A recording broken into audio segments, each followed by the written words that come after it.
Yo, yo, yo, yo, yo. Salute, salute, salute from Nocturnal Thoughts. Yo, am I missing something? Or maybe it's just me.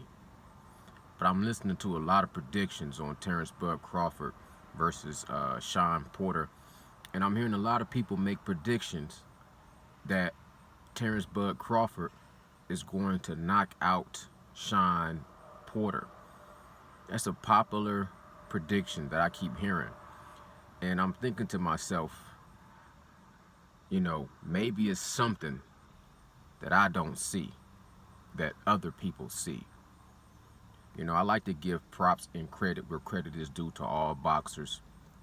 And I do truly respect Terrance Crawford's craft and the fact that he was unified at 140. But when I analyze his resume, I look at his resume in the welterweight division, and he has knocked out every opponent that he's faced. Jeff Horn, Benavidez. He knocked out Amir Khan. He knocked out Agitas Kavalaskis. And he knocked out Carol Brooks.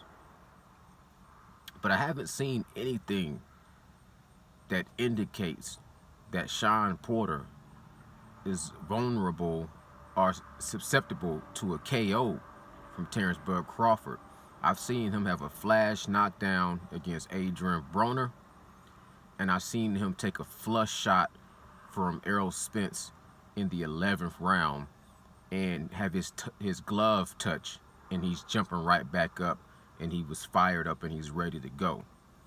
So maybe people think that Terrance Crawford is going to mentally and then physically discombobulate Shawn Porter round by round, break him down, pick him apart, and then ultimately knock him out.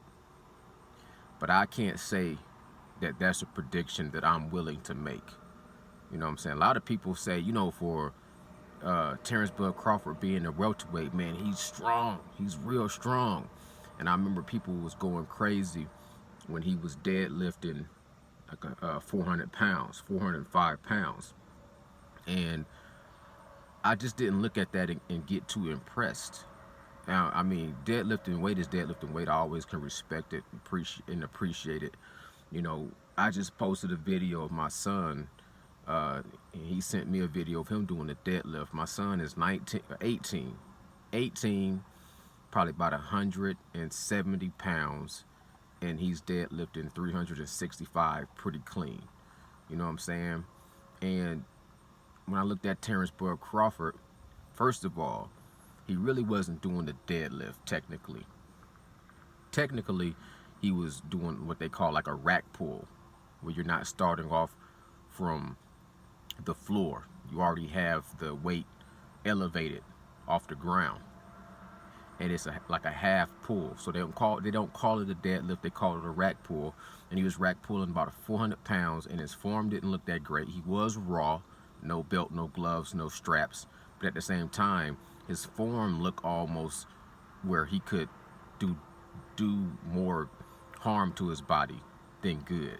Not as bad, nowhere near as bad as Deontay Wilder bench pressing 310, but still at the same time, it wasn't the greatest form.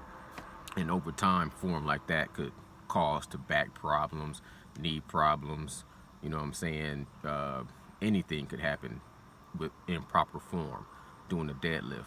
Neither here nor there. But he is strong.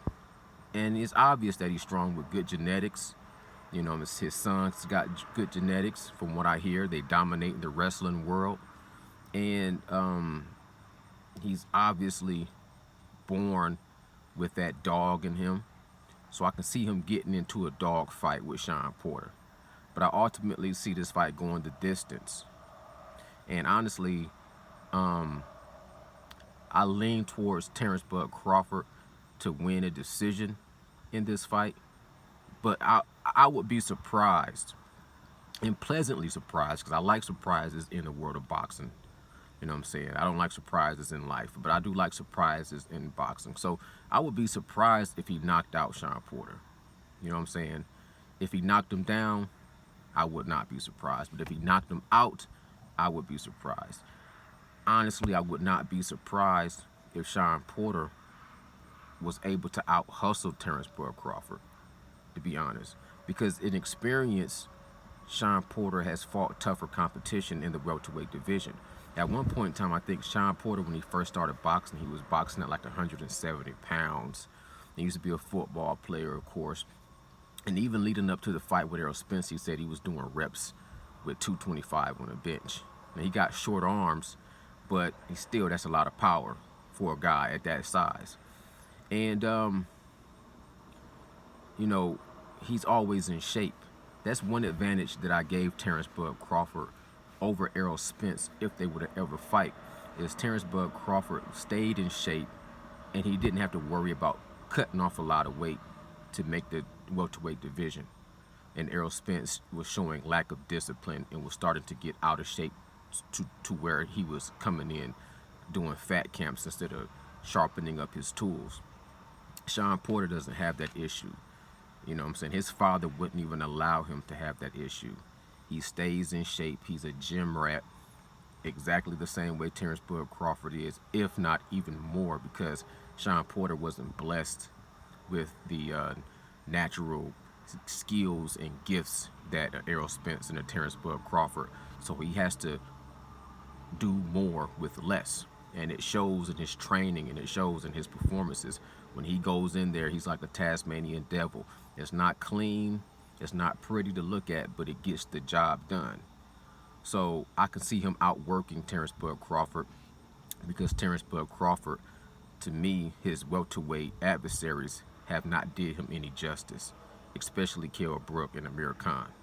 But that's just my take on it. Y'all let me know what y'all think and leave me comments in the below. Hit the subscribe button and holla back. I appreciate your time. This is Nocturnal Thoughts. Salute. Bow.